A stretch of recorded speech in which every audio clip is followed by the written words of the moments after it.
everything you've ever wanted. And that is the exact reason you can't seem to reach it. And today, I'm going to take apart a belief you've carried so long you forgot it was a belief at all. The belief that the life you want is somewhere else, ahead of you, in a future you haven't arrived yet. You treat it like a place on a map, somewhere you'll get to once the timing is right, once you've changed enough, once you're finally ready. But what if it isn't a place at all? What if there's nothing to arrive at, and the distance you feel is something you keep manufacturing yourself? I know that question can sound abstract, easy to agree with, easy to forget by lunchtime. So let me make it concrete instead. And a little uncomfortable. Every time you tried to manifest that reality, you quietly confirmed it wasn't yours. You announced the gap out loud. You sat down, you visualized, you wanted. And wanting is a declaration. It says, this is not here, this is far away. You spent years reaching for something while insisting underneath that it was out of reach. And reality answers that insistence, not your words. Every same speak. Here is the contradiction nobody bothers to resolve for you. You cannot attract what you are already entangled with. You can only stop pretending that you are separate from it. That word, entangled. I'm using it on purpose, and I'm not using it loosely. There is something sitting at the bottom of physics that simply refuses to behave the way it should. Two particles, once joined, stay joined. Touch one, the other responds. Instantly, across any distance, as if distance were a rumor. Scientists don't fully explain it. They just keep confirming again and again that separation is far less real than it looks. I'm not going to drown you in equations. You didn't come here for a lecture, and I'm not that kind of teacher. You and the reality you want are not two things at all. They are one thing, behaving as though it were two. And the only reason it stays divided is that you keep insisting, with everything you do, that it is divided. So let me ask you something honest.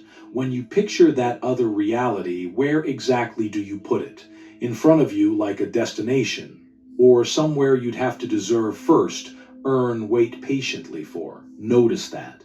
Because the placement is everything. The placement, it turns out, is the entire game. When you imagine that other reality, what do you actually feel? Not what you think, what you feel in the body. Most people answer with a kind of ache, a longing, as if the thing is far away from them.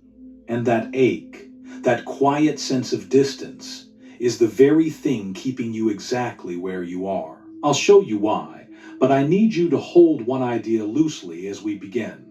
The universe is not built out of separate things sitting alone in empty space. So today we're not going to add anything to you. There is nothing missing. We're going to remove the distance instead. We're going to find the thread that was never actually cut. And we're going to stop pulling away from the thing we claim to want. So slow your breathing down. Sit here with me. This takes a little while, and it should. And by the end, I think the word reach is going to sound like a mistake you used to make. Let's start with the word we ended on. Reach. It's such an innocent word. We use it without thinking. I reach for the coffee. I reach for my goals. I'm reaching for a better version of my life. But buried inside that word is an assumption. To reach for something, there has to be a gap. A here and a there. A you and a not yet you standing across some open space. And you've never questioned that gap. Not once. It's the water you swim in. It feels less like a belief and more like a fact about the world. So let's question it tonight. Slowly. Because almost everything you've struggled with comes from this one unexamined idea that you are a separate thing moving through a separate outcomes. Here's what's strange. The deeper science goes into what reality is actually made of, the harder it becomes to find that separation anywhere. Let me tell you what physicists found, and let me tell it to you straight, because you're not the kind of person who wants this dressed up. In the early days of quantum mechanics, they noticed something that bothered them deeply. When two particles interact and then move apart, they don't fully become two independent things again. You can send one to the far side of a laboratory, in principle the far side of a galaxy, and when you measure one, the other responds, not after a delay, not by sending a signal, as if the space between them carried no meaning at all. Einstein hated this. He called it spooky action at a distance. He spent years trying to prove it couldn't be real, that there had to be some hidden mechanism, some local explanation. He lost that argument. The experiments came in, decade after decade, and they all said the same thing. The connection is real. Two things that were once, one continued to behave as one, no matter how far apart you push them. They named it entanglement. And here's the part I want you to sit with. Entanglement isn't something you create between two separate objects. It's what's left over from the fact that they were never fully separate to begin with. The separation is the illusion. The connection is the baseline. We had it backwards the whole time. Now, I need to be honest with you because you'd catch me if I weren't. Physics describes this at the scale of particles, photons, electrons, things almost too small to imagine. It does not say in any textbook that your bank account is entangled with your intentions. No serious scientist will tell you that. And if anyone does, be careful with them. So why am I bringing it to you at all? Because I'm not borrowing the mechanism. I'm borrowing the shape of the idea, the structure underneath it. For 400 years, we built our entire picture of reality on separation. Separate atoms. Separate people. Separate events bumping into each other like balls on a table. Science we've ever developed looked closer and found that, at the foundation, that picture is wrong. Reality is relational. Things are defined by their connections, not by their isolation. That changes the question you should be asking. You've been asking, how do I get from here to there? But if separation isn't the deep truth of things, if connection is, then the real question is different. It's why do I keep experiencing myself as cut off from something I'm already part of? Let me bring this down out of the abstract, because I can feel it floating, and I don't want it to float. Think about the version of you that lives the life you want, the one who has the work that matters, the relationship that holds, the steadiness you've been missing. You picture that person as someone you have to become, someone far ahead of you who you might reach if you do enough, change enough, wait long enough. But that person isn't a stranger living in your future. That person is a state, a particular configuration of attention, feeling, and identity that's available to you, not eventually, but structurally. Now, you've actually been there before. For minutes at a time, you know the feeling I'm describing. There are mornings you wake up and, for no clear reason, you feel like yourself. Solid, unhurried. As if the life you want isn't a thing to chase, but a place you're already standing in. And then the day touches you. An email, a memory, a glance in the mirror.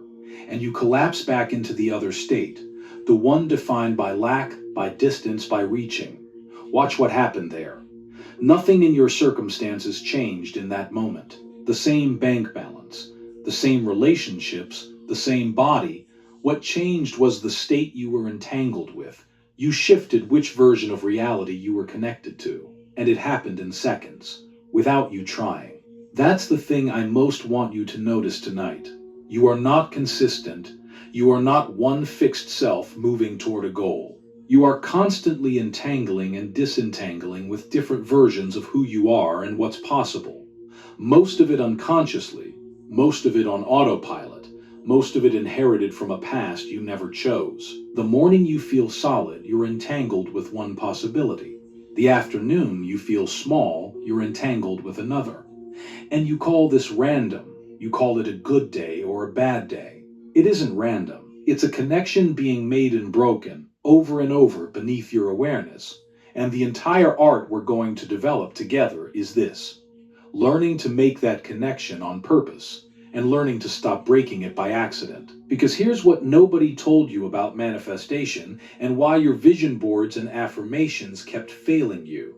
They were aimed at the future, at getting, at pulling something distant toward you. And every act of pulling reinforced the one thing keeping you stuck. The felt sense that it wasn't here yet. You weren't strengthening the connection, you were rehearsing the separation. beautifully, devotedly for years. Joe Dispenza talks about this in his own language. He says most people are trying to create a new future from the chemistry of their past, feeling lack while reaching for abundance, and wondering why the lack is what shows up. Neville Goddard said it more bluntly, almost a century ago. He said, "You don't attract what you want. You attract what you are. Your assumed state, the reality you've already accepted as your own." They were both circling the same thing from different directions, the thing physics stumbled into by accident. That you and your reality are not separate, and the relationship between them is the only lever that has ever mattered. So we're going to stop talking about reaching, and we're going to start talking about something much closer to home. The state you're entangled with right now, in this exact moment, listening to me. Because you brought a state with you when you sat down tonight. You're in one right now. And it's worth asking, which version of your life is it currently connected to? We'll find out. But first, I have to show you why your nervous system fights so hard to keep you exactly where you are. That's where this gets personal. So let me ask the obvious question, the one you've probably asked yourself, quietly, more than once. If that better state is available now, if you've stood in it, even briefly, why doesn't it just stay? Why does it slip through your fingers every single time? The answer isn't spiritual, it's biological. And once you see it, you'll stop blaming yourself for something that was never a character flaw. Here's the first thing to understand about the machine you're living inside. Your brain is not a camera. It is not sitting there passively recording the world as it arrives. That's not how perception works, and neuroscience has been steadily dismantling that idea for decades. Your brain is a prediction engine. Before a single signal reaches your eyes or your skin, it has already guessed what's coming. It builds a model of reality and then checks the incoming data against the model. Most of what you experience as the world is actually your brain's prediction of the world, corrected slightly by the senses. You are not seeing what's there. You are seeing what you expect to be there with minor adjustments. Now follow this, because it's the hinge the whole thing turns on. What does your brain build those predictions from? The past. The only material it has. Every prediction is assembled from what already happened to you, what you've already felt, what you've already survived. So your brain is, quite literally, using yesterday to manufacture today. It is taking the reality you already know and projecting it forward again and again, calling it the future. This is why your life has a texture that repeats. The same kinds of relationships, the same financial ceiling, the same emotional weather moving through on schedule. It isn't fate, it's prediction. Your brain is so good at recreating the familiar that you mistake the recreation for reality itself. And it goes deeper than thought. This is where most people get it wrong. Here's to whoever. This is about beliefs in the head. It isn't. It's in the body. Your emotions are predictions too. That tightness in your chest before something good is supposed to happen. That flicker of dread when an opportunity gets too real. Those aren't reactions to the present.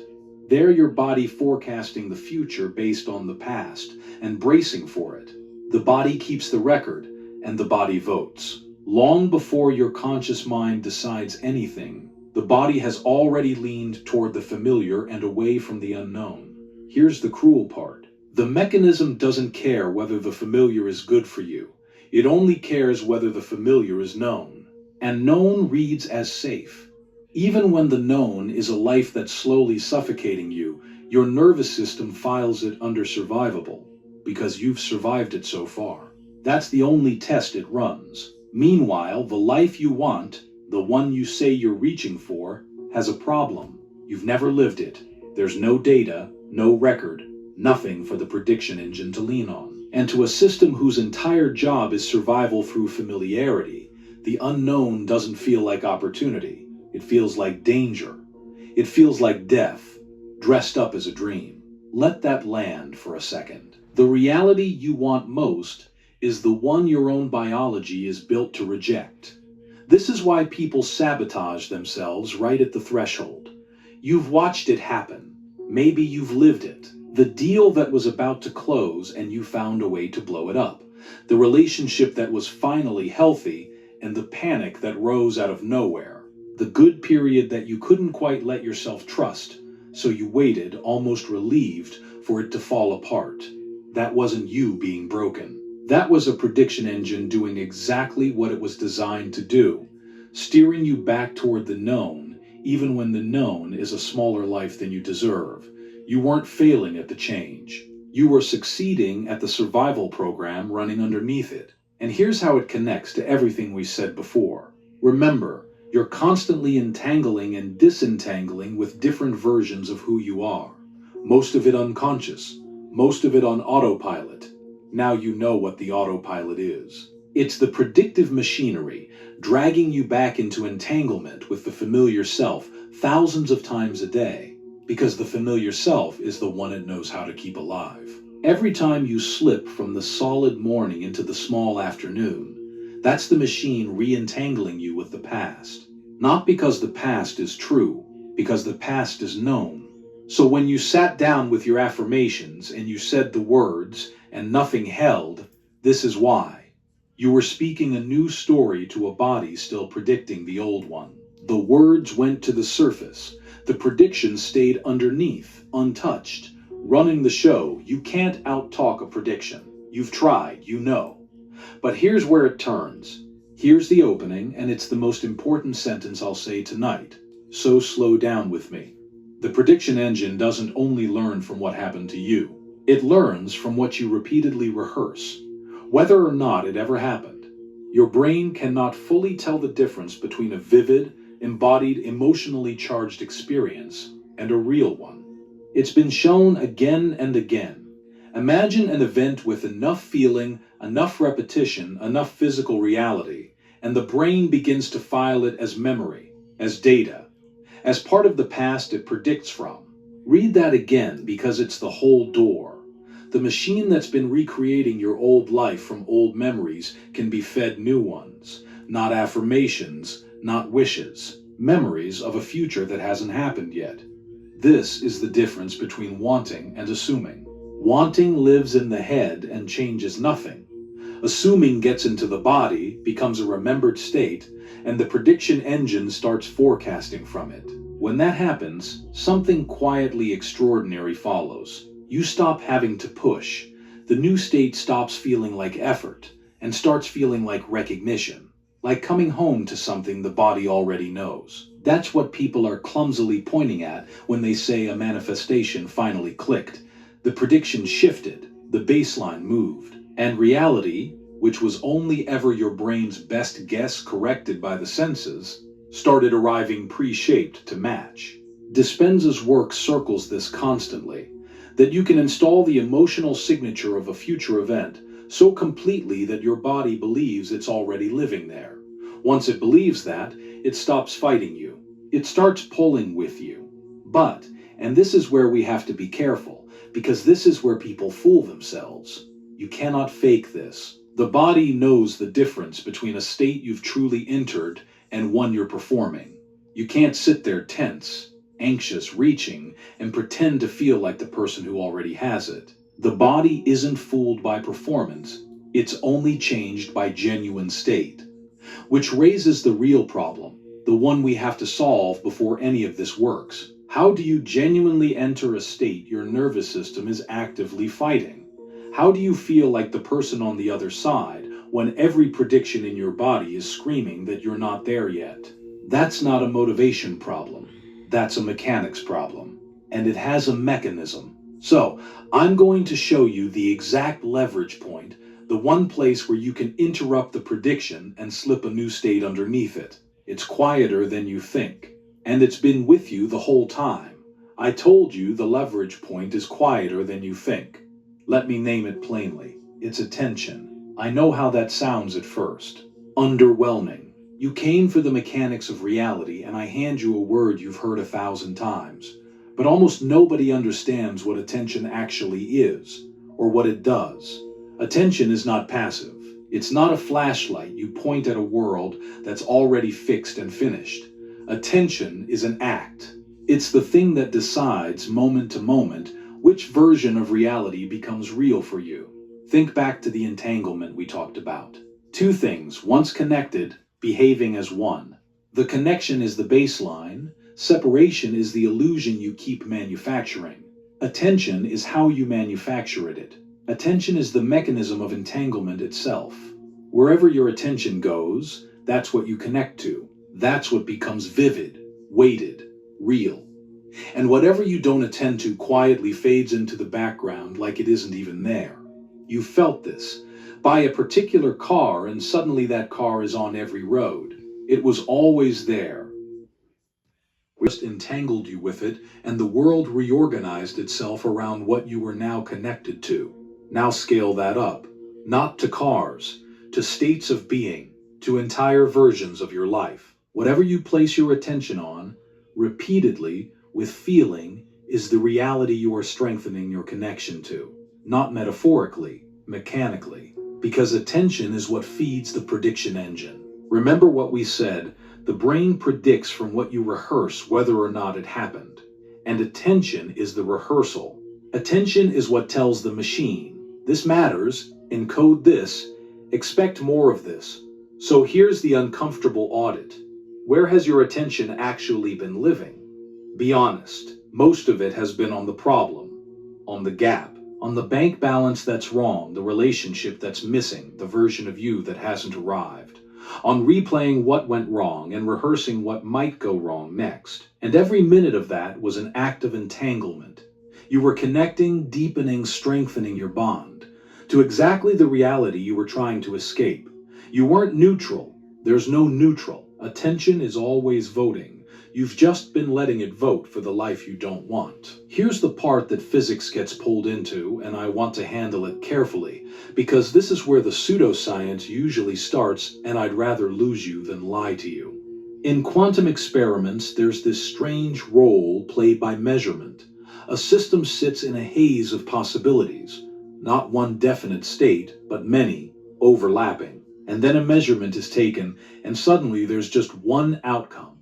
The possibilities collapse into a single fact. The act of looking, of measuring, of attending, appears to participate in what becomes real. Physicists argue fiercely about what this means, and I'm not going to pretend they've settled it. They haven't.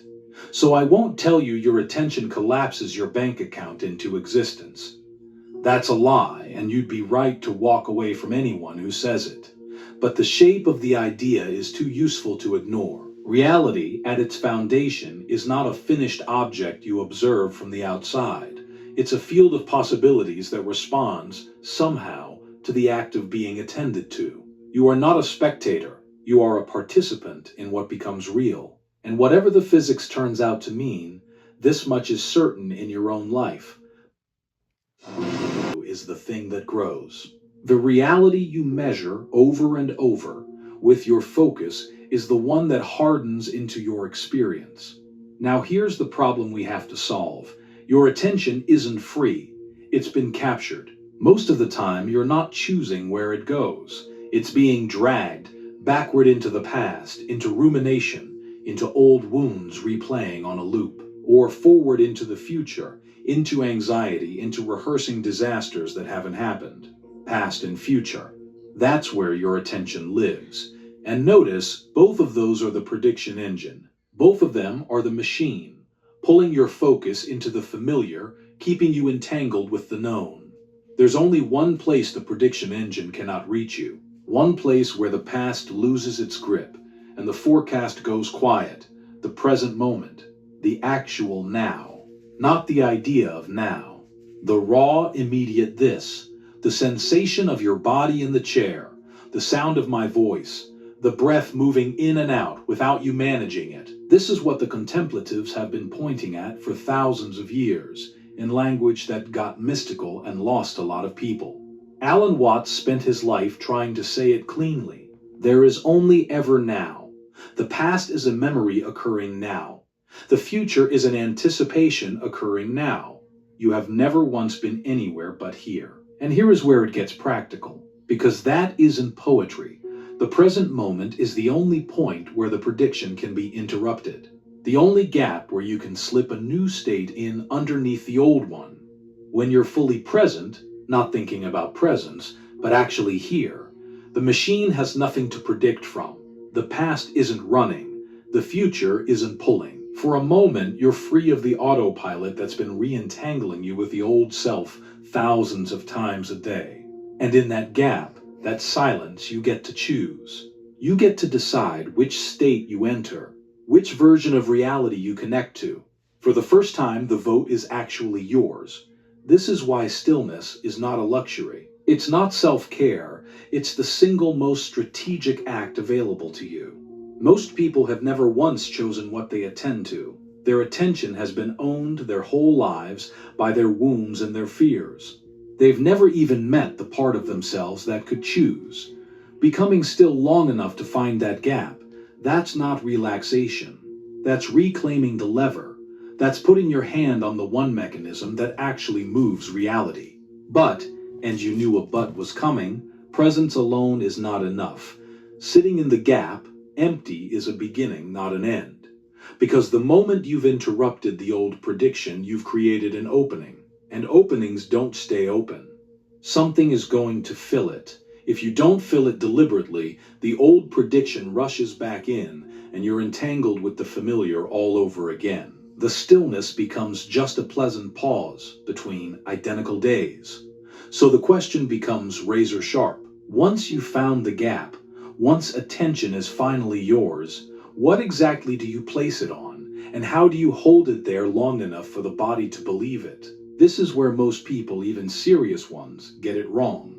They think the answer is to focus harder on what they want, to want it more intensely, to reach with greater force. And reaching, as we've already seen, is the exact mistake.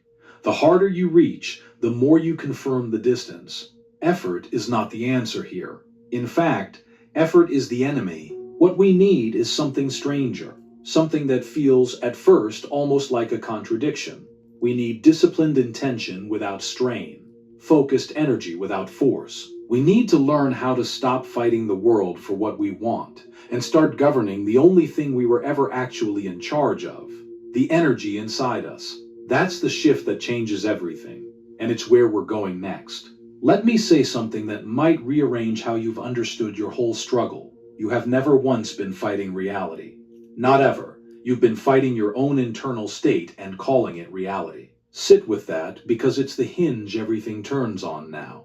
Every time you felt like life was resisting you, like the world was withholding, blocking, refusing, what you were actually feeling was your own energy, locked in a state of resistance, projected outward